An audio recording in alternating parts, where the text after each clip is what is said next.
Hi guys, welcome to episode 6 of Moriarty the Patriot. We are finally halfway through the first half of apparently season 1. There was a recent PV announced yesterday, I believe, showing that what's airing right now is part 1 of season 1 and part 2 will be next year as of July or something.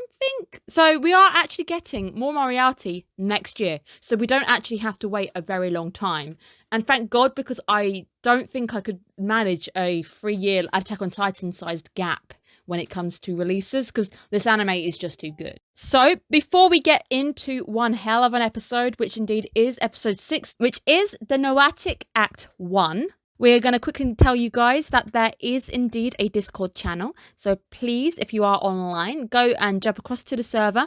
You will get notifications whenever a video is released on YouTube, because I don't have access to that feature on YouTube itself. So I am abusing Discord, and it is a great way of me letting you guys know when something goes up. We get to talk and chat and chill out, relax. Anything anime related goes up on there. Also, thank you guys for last week. You guys were fantastic, and I got very excited when somebody was like, you're going to like next week's episode. And I was like, ooh, this could be one of 2 things. And it actually was 2 things. There was 2 things I figured it would be, and it was both of them. So I'm very, very happy. As I alluded last week, I have an interest in Titanic anyway. So I have a few little details to throw at you just so you can kind of get a bit more information. We'll get there when we get there on the open, just because there's a few things to bear in mind before we harshly judge the 2 against one another, because they are not the same. Thank you guys for tuning in weekly. Your guys' reactions as well, just to how much information I can give you guys. I just love it. I think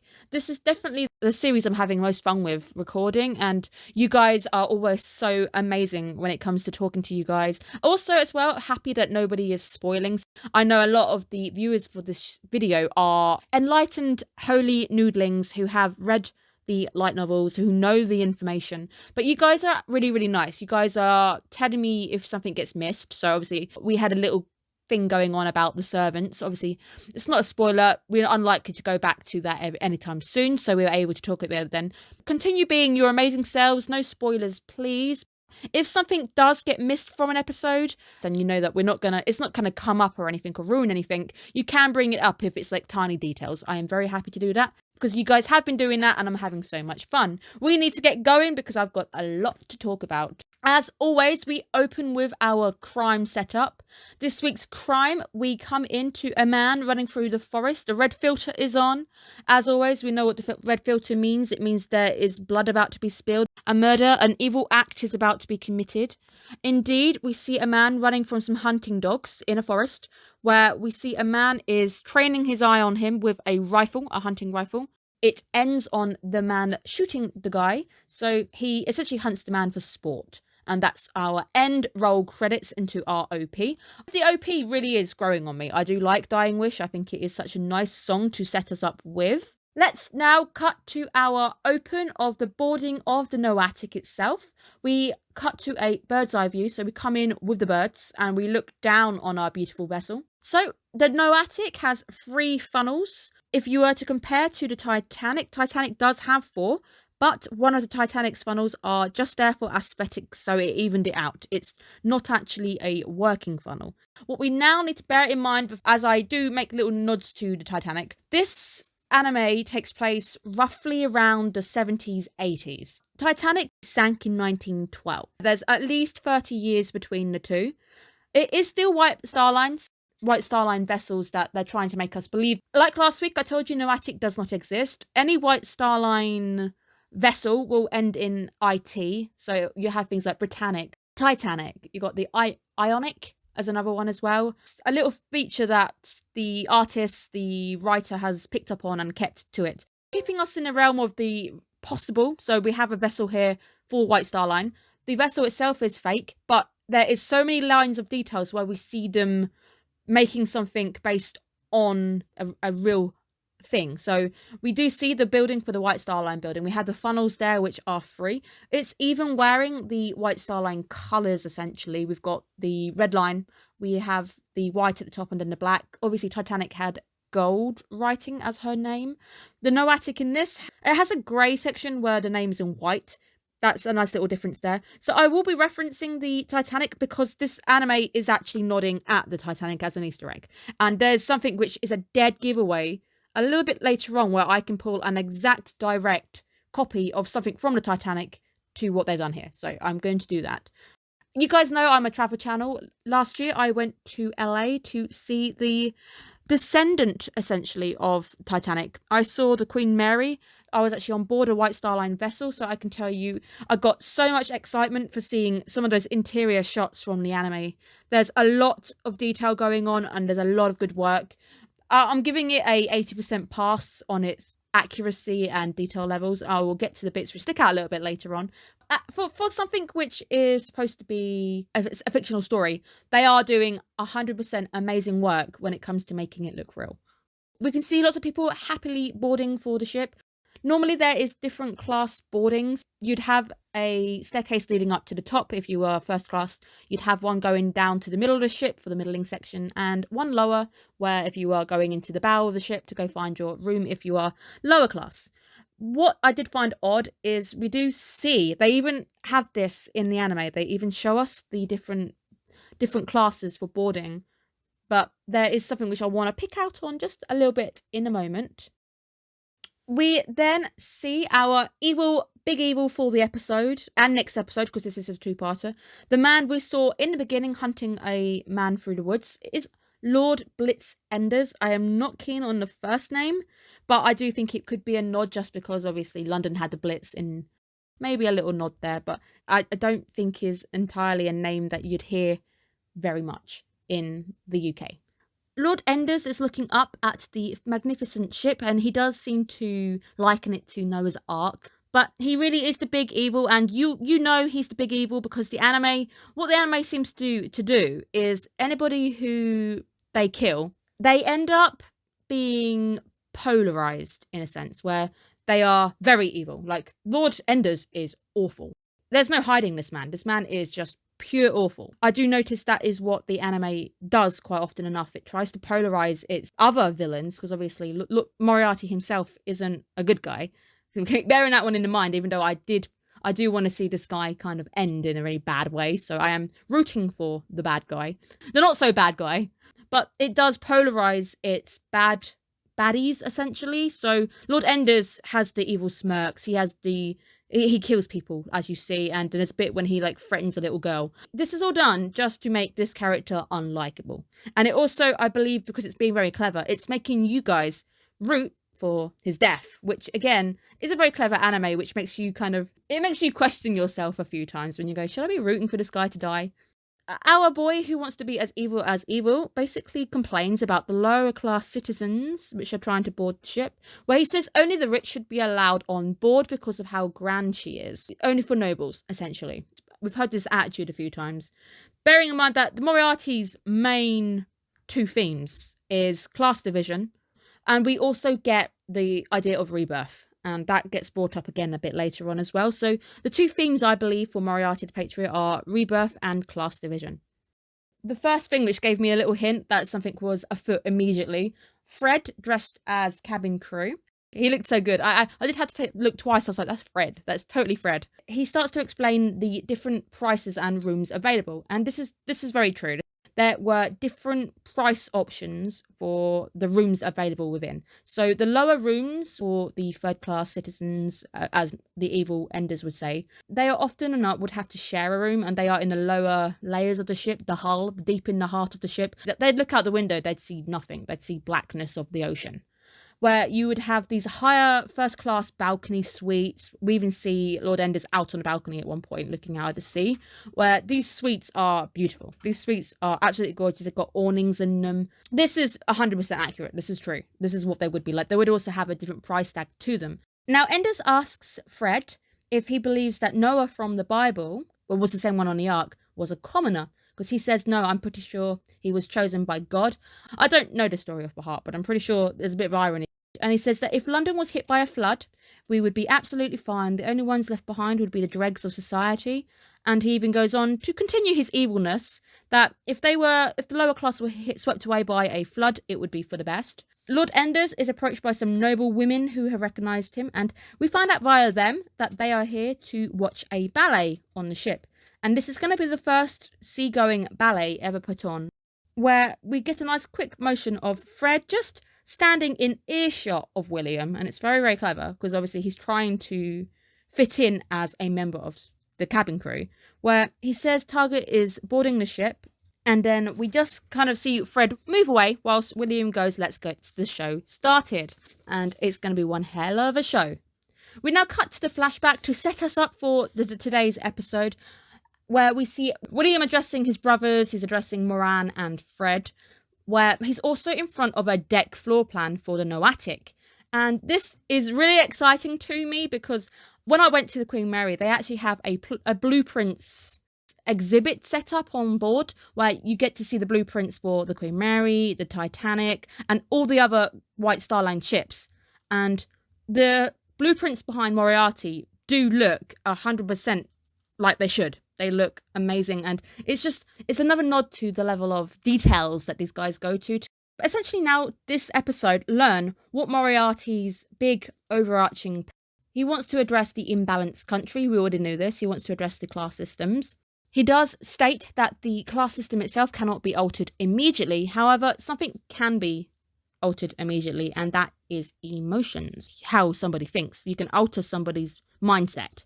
We do again get another quick shot of eyes, and William's eyes do appear quite a lot in this anime. We do get some really beautiful close-ups of his eyes, and I'm not quite sure if this could be foreshadowing, but we see flames in his eyes, where he's then in front of London, which is burning, where he says we can plunge London into the depths of hell and turn it into a crime-filled city. Moran is like, how does that help us? And William then continues that crime is not an end, it is simply a means. We are going to change the minds of the men.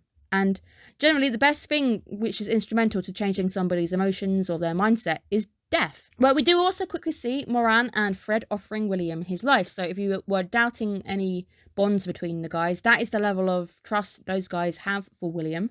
And London is about to face the crimes and the deaths I have tailored for them. We do get another one of my favourite smoggy cityscapes.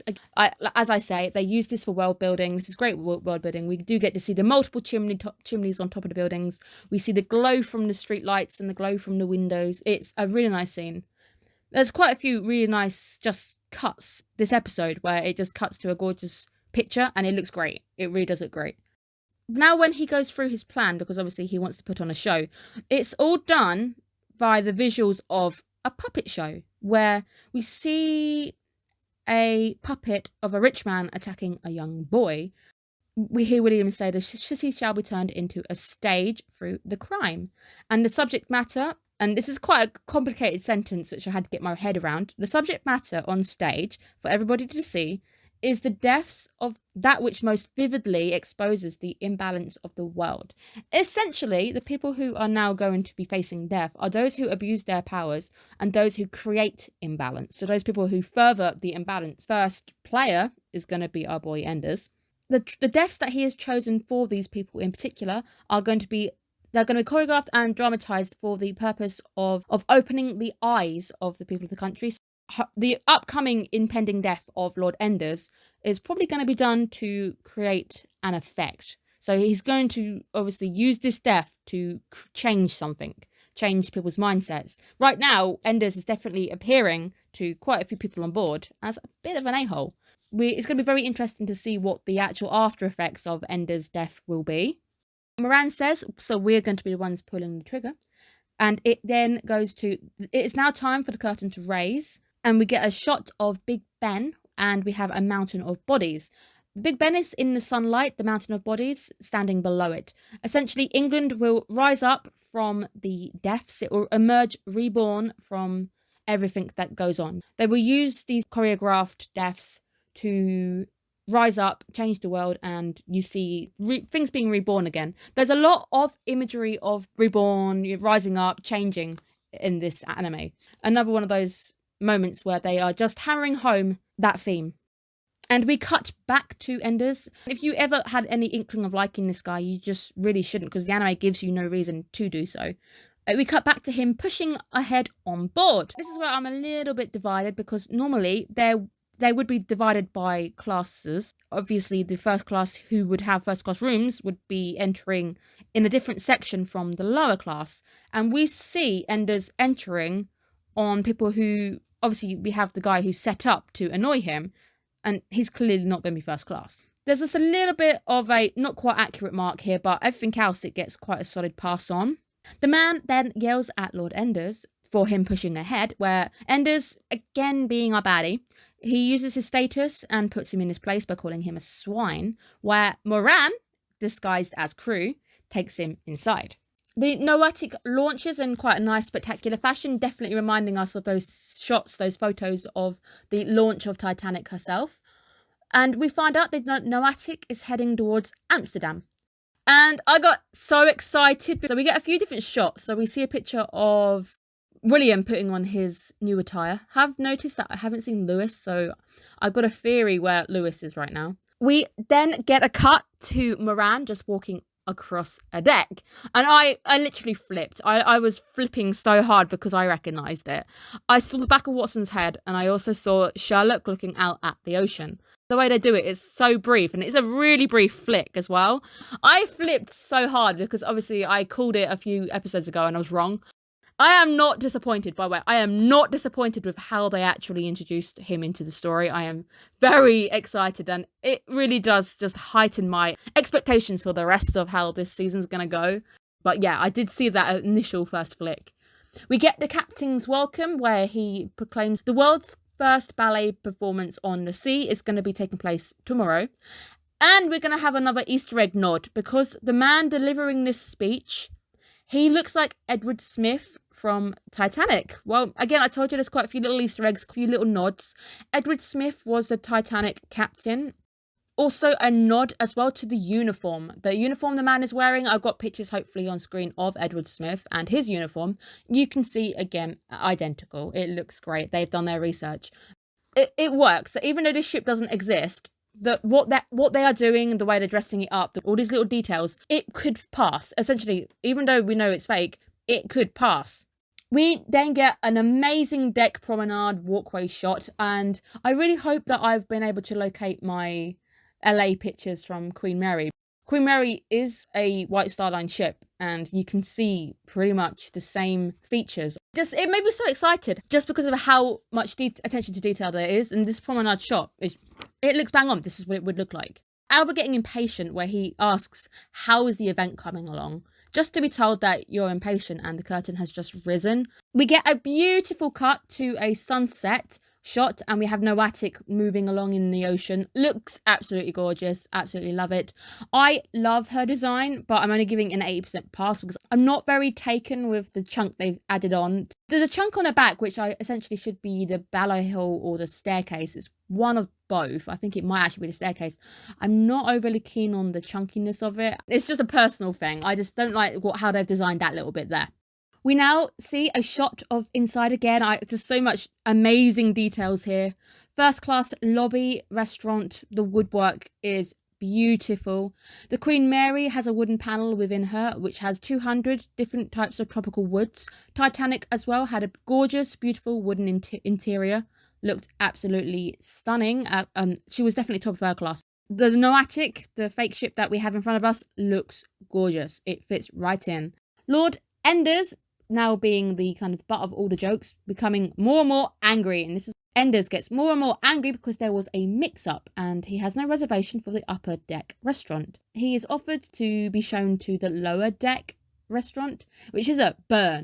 And he starts to get really violent. He actually gets violent. How dare you infer that I should stuff my face with the livestock, because he sees them as nothing more than livestock. He doesn't even see them as like a value as a person. And we do get that proper evil face. I mean, if you had any doubts about who the evil villain was, it's definitely the guy pulling the evil face. We see a young girl running along and she spills her drink over Enders, which is really bad timing on her part because she's probably going to be scarred for life now.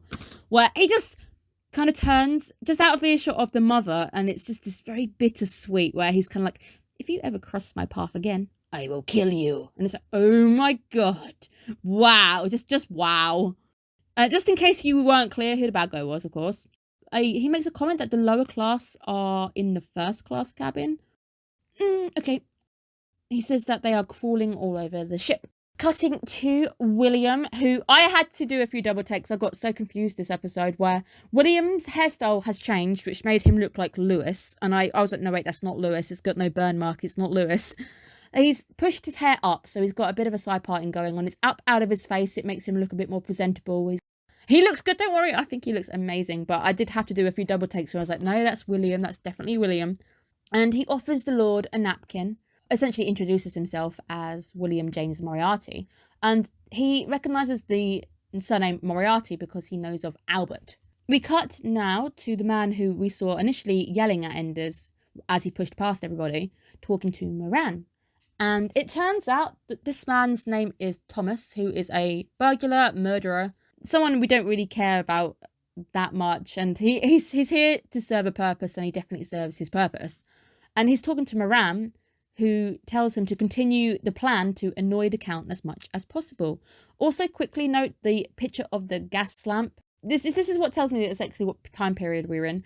The electric lighting that we see on more modern day ships and things like Titanic, which made her like first class liner, it's a bit early in the time period for that. 1870 was the period where it was first kind of invented. However, it hadn't really been distributed. It's nice to see that little bit knocked into the detailing. So we do get quite a few shots of these gas lights. They look great. It's just nice attention to detail because it's still a little bit too early to have electric lighting. We then get to see a very scary Moran as Thomas tries to ask him, why do you want me to be acting the way I am towards the Count? Where he just, it's a scary Moran face. Just don't mess with this guy. Where he's like, don't ask why. Okay, that's scary. We'll move on. We cut to another absolutely gorgeous sunset, but this time the red filter is out. Blood is coming our way. Blood is about to be spilled, essentially, where we see William looking outwards, and he says we're going to put the burglar's life to good use. So he has no qualms about using this guy as simply a pawn. Put a little note. You guys can't see my notes, but there's a little note going, this guy's going to die. Thomas was definitely just a pawn. I even likened Thomas at one point to being a bear smacking a hive for honey. And he's smacking a beehive. It's literally what he's doing. I can liken Enders as this angry beehive, and then Thomas is just poking this beehive, waiting to see what would happen. He snapped and killed you, dude. We then get our famous colour popping of William's red eyes. It's not the only colour popped eyes we get this episode as well. We actually get to see blue colour popped a bit later on as well.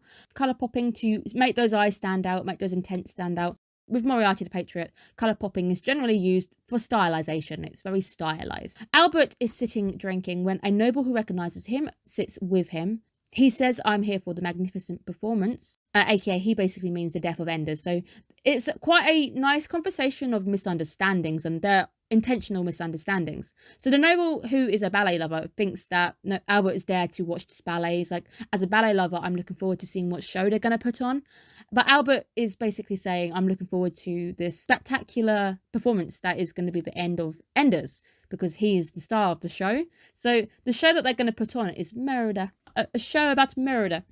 Enders then gets a telegram. We hear William state that he should be getting some unwelcome news about now. And this leads into the most hype bit for me. William is staring up at a staircase, and I am not keen on this staircase at all. And I just don't like the staircase. I don't like the design on the staircase. The pillar looks weird, and it's smack bang in the way of the staircase. It just looks funky, and the pillar looks like it's made out of marble or concrete, and then you've got like these gorgeous filigree staircase going around them. I just wasn't keen. And just because I said I was going to tell you when we got there, the floor tiles, and you can't miss them because they do zoom in quite a bit on the way he's walking, and we get that replayed a bit later on when it comes to the breakdowns. You see the floor tiles, the red ones, yes, the ones which look like they're little stars. Now I'm going to put a picture up here of actual tiles from the Titanic. Yeah, you can see it, right? You guys can see it. The floor tiles that they have lovingly put into the ship design, except for the fact that these are red, White Star Line versions are actually black, they are real floor tiles. This is a nod to White Star Line and Titanic. Try my best not to compare the two because you can't, because Titanic so she's a later ship than a Nomadic. So happy with the little nods we keep getting in, these little Easter eggs, just little nice little things. Those floor tiles literally had me doing flips. I was like, I recognise those floor tiles.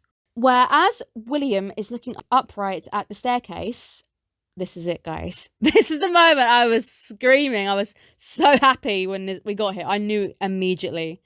Sherlock has worked out Moran is a soldier. As soon as I heard that, I was like, wait. This is the moment I've been waiting for. I've been waiting for this guy to be put into the plot.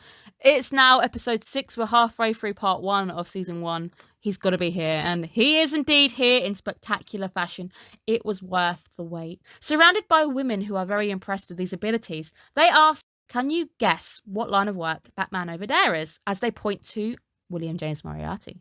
It turns out Sherlock has basically been correct 9 times in a row with his guesses. So he's going around guessing what kind of job people are in. And these women essentially said that they're settling a bet. So they're having a bit of fun with it. They're using Sherlock's amazing skills as some entertainment. I was really worried that they would probably deviate a little bit with the character portrayal of Sherlock. And nah, I had no reason to be worried whatsoever. This is it. This is our amazing skills of deduction. And we even get to have a battle of wits where we see both of their skills of deduction in play. And it's just absolutely gorgeous. It's such a great scene. I do notice that they hold off giving us the amazing face reveal. We initially get a shot of his lower face. And then we get a shot of his back of his head.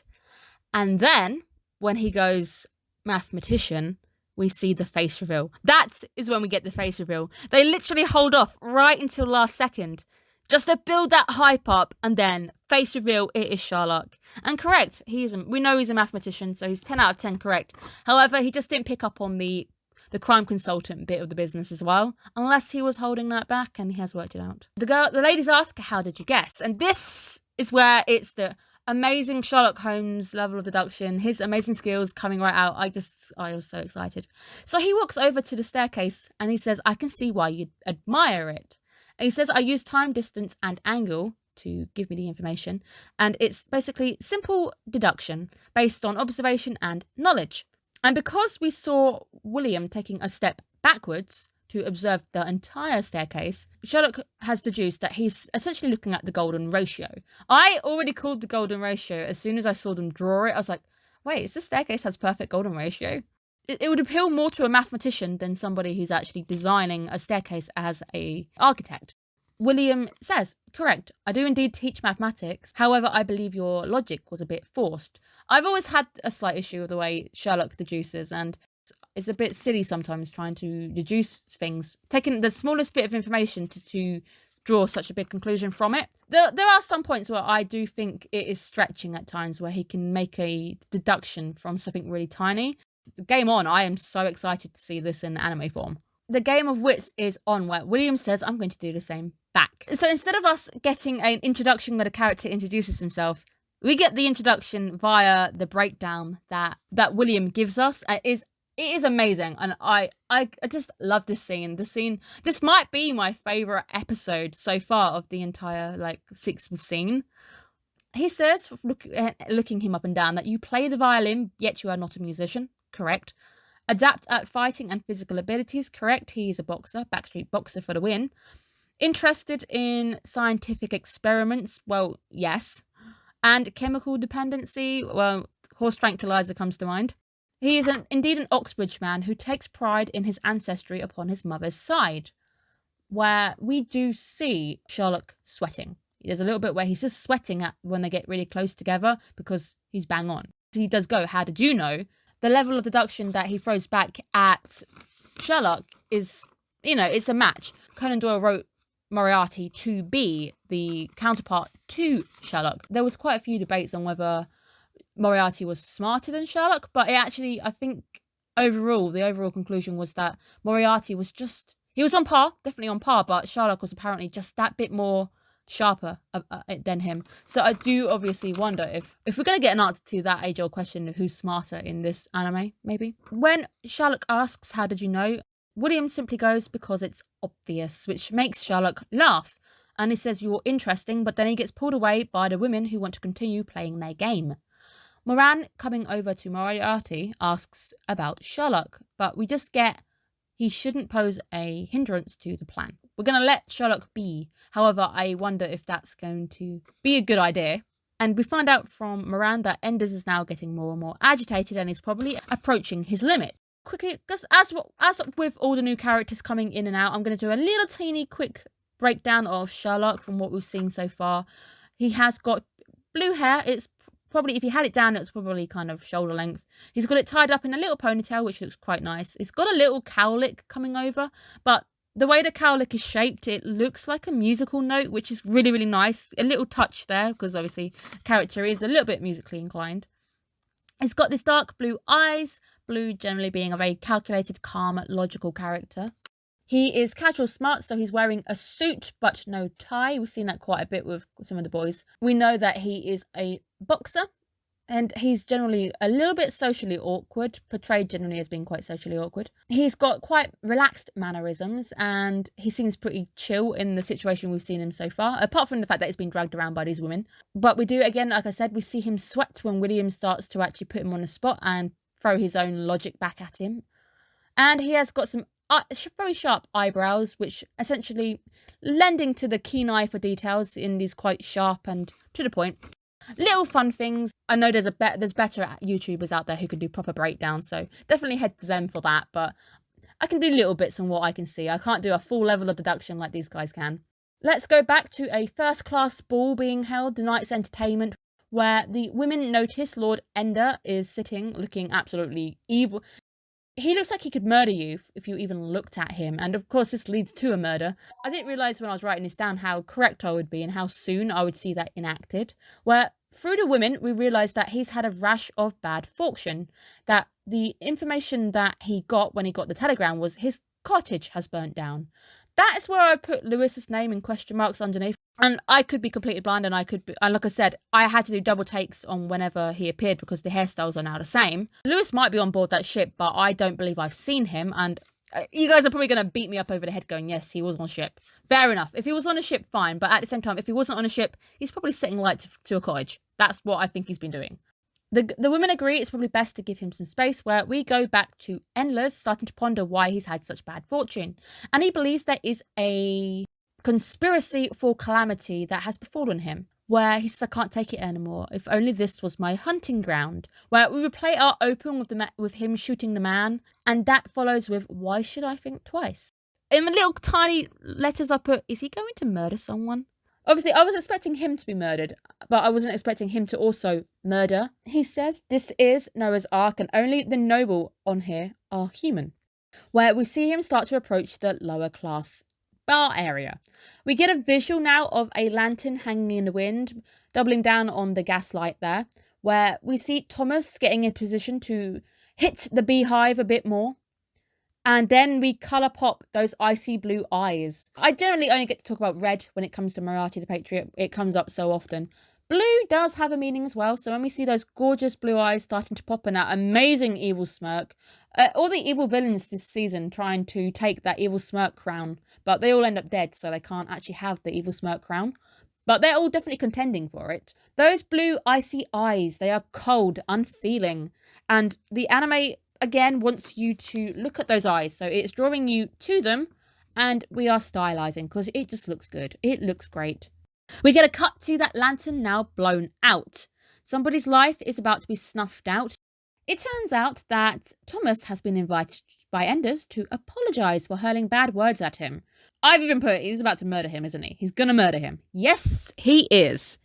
We see him locking the door. We do get to see what an amazing first-class cabin looks like. I told you guys these are sexy. Look how sexy this is. We get, obviously, access to the balcony, so you can look out at the ocean. We've got some gorgeous awnings in here, a bit of gold decorating the walls. Looks amazing. Absolutely fantastic. Thomas is looking at some alcohol and scheming that he's going to abuse the situation, and then he's going to wind up the count a bit later on, where we see Lord Enders grabbing his letter opener. So they'll use little knives to open their letters. This knife is covered in skulls and skeleton motifs, so it screams, I'm evil, I'm going to stab someone anyway. We get the red filter come back. You guys know what it means when the red filter's here. Somebody's life is going to be ended. End the lifeu of Thomas, where he goes in to stab Thomas, and we end on a blood-curdling scream. And it cuts to Enders smoking, sitting on the dead body like it's not even a body. He doesn't even care about what he's done. He ends this little murder of his on what a fine evening this has been, where we cut to William looking up at what the ballet for the evening is. The ballet is Giselle. I'm going to give you guys a very, very watered down plot for Giselle, just so you can see how clever it is that they have picked this story in particular. It also makes me wonder if this is going to play a little bit later on the second half.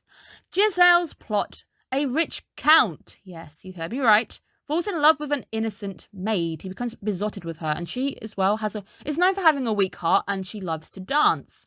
The Count disguises himself as a commoner, and he goes and tricks her to fall in love with him. However, this plan is foiled when he sees a hunting party. I'm just going to keep emphasising words here. Hunting party, led by another Count, and he brings along his daughter, who is in fact betrothed to this Count. So he has lied to Giselle. And the story is about jealousy. The man who is actually in love with Giselle, so there is actually a village man who is also in love with Giselle, so a bit of a love square going on here. He reveals the Count's identity, which basically makes Giselle lose all reason, and she dies. The second act is what I'm wondering is what we're coming up to, because obviously we've had the death now of somebody dying. The second act, the ghost of Giselle returns. So she is obviously buried, and then she returns. And it ends up with her having to dance with the Count, who is there at her grave mourning her loss because he actually did love her, where she essentially saves his life, doesn't actually kill him or anything. And the story ends with him being left alone with his guilt and his sorrow, but he isn't dead in the end. It's just a very interesting choice of ballet. And you guys should hopefully, by me putting emphasis on certain parts, you guys should have perhaps seen what I meant by it being a very interesting choice of play. Miranda comes over to William and tells him that his special cut of meat is now ready and the room is being left unlocked. And it's a very interesting because obviously he's interacting as a crewmate and he's trying not to arouse suspicions. But what essentially this means is there's a dead body on the floor. I've left the room open for you. Go get it. It's great. I love it. William then pays a visit to Enders, who is still chilling out. He's smoking on the balcony and there's a dead body on his floor. This room was said to be unlocked, but we saw Enders lock it. So there's probably two keys, a skeleton key. I mean, Moran is now crew. He probably has access to the key that opens all these rooms. William says, a lady next door heard a shout. I'm here to check if you're okay and investigate. Where we see Enders panicking. The door is in fact unlocked, and he even says, I'm confused. I definitely locked it. And William walks in to find the dead body and Enders on the floor. And the final sentence, this is quite serious. End. What a cliffhanger, guys. What an absolute cliffhanger. It is serious. A guy's dead. Absolutely amazing episode. I had so much fun with it. Next week's episode will be Nomadic Part 2. But indeed, I am so excited to see where this anime is going. I can't wait to actually see the rest of the play. I want to see how the play ends, guys. What is this big finale on stage that Moriarty has planned? I cannot wait. I am super hyped. We've had yet another amazing episode by Moriarty the Patriot. Definitely shaping up to be my top 2 of this season. I definitely have 2. I essentially could tell you my 3, but I'm not gonna. I'm gonna let you guys kind of ponder what my top 3 animes of the season could be. Definitely, absolutely loving the anime season.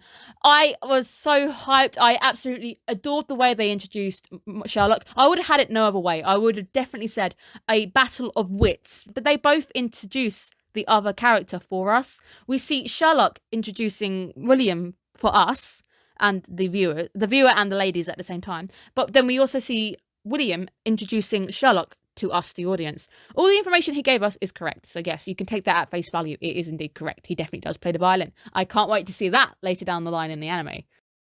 It's amazing. Obviously, I did say I saw the back of Watson's head. We didn't see him make an appearance just yet. So perhaps we'll see him next episode. Again, I'm going to be so gutted if I'm incorrect and it is just one of them on board. Don't think it is going to be one of them though, because I mean the pair are inseparable, even though they hate love each other. Watson won't admit it, but he love-hate relationship with for Sherlock. Very happy to see that. The ship itself, you guys know me, I get so hyped over things like history and graveyards. That's me. Welcome to your host, Becca.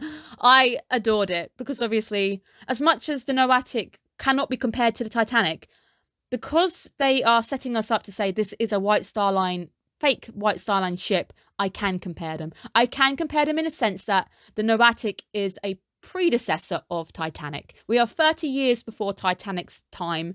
The White Star Line itself as a company, definitely, it was founded in 1845. Just a little tidbit for you guys. You know how much I love my graveyards. I have indeed been to Bruce Ismay's grave, the founder of the White Star Line, the man who was indeed on board Titanic. Again, welcome to me, your host. I have many different curious areas of interest, and Titanic is definitely one of them. I think anything to do with Titanic I just find absolutely fascinating. These episodes are appealing to me on different levels. I'm finding it visually it looks great, and the popping and the level of detail in this ship, absolutely gorgeous. The historian inside me, absolutely happy. I'm giving it an 80% pass for this episode. Looks amazing. The story itself, intrinsically so interested. I want to see what the final act for Lord Blitzenders is going to be. Cannot wait. Absolutely loving it. I also hope you guys are as excited as me. And if you are an anime only, you know, 3 cheers for us guys who don't actually know what's going on and we're having to figure it out as we go along. I am in love with this anime. I really am in love with this anime. It is so good. I will be joining you guys again next week for the part 2. I love the anime for giving us these multi-part stories, but it does leave you on a cliffhanger at times and you're like, oh, I want to know. But that's what this anime does really well. It gets you hyped. I am hyped. Who else is hyped in the audience right now? I am so hyped. Hashtag hyped in the comments below, guys. So excited. So it's going to suck. I have to pick out my next season animes very soon, and I bet there's going to be nothing on the level of this anime that I can get my teeth even into. Make sure you guys are subscribed. I know it's the most boring thing you have to hear me say. I'm sorry, I have to keep saying it. We're not quite where I want to be just yet. Make sure you are subscribed to the channel if you have learned anything new today, or if you found it interesting, or if you want to know what my next season releases are. Make sure you are part of the Discord channel because you will get immediate updates whenever a video goes up on my channel. Best place for me to even inform you. You can ask me questions in regards to things like my degree or my general interests or just anime in general. All of that on my server. Go ahead and please join it, please. I will see you guys next week. Monday is your Moriarty the Patriot days. Probably the best days now of the week. Tuesday, Golden Kamui Season 3. Wednesday morning, Ikebukuro Westgate Park. I'm getting so good at saying that. I've been practicing that one in my spare time. Thursday, Noodles, which is definitely shaping up. We're definitely at a turning point there. Saturday is Journey of Elena. I cannot wait to see you guys again soon. Have a good one. Bye-bye.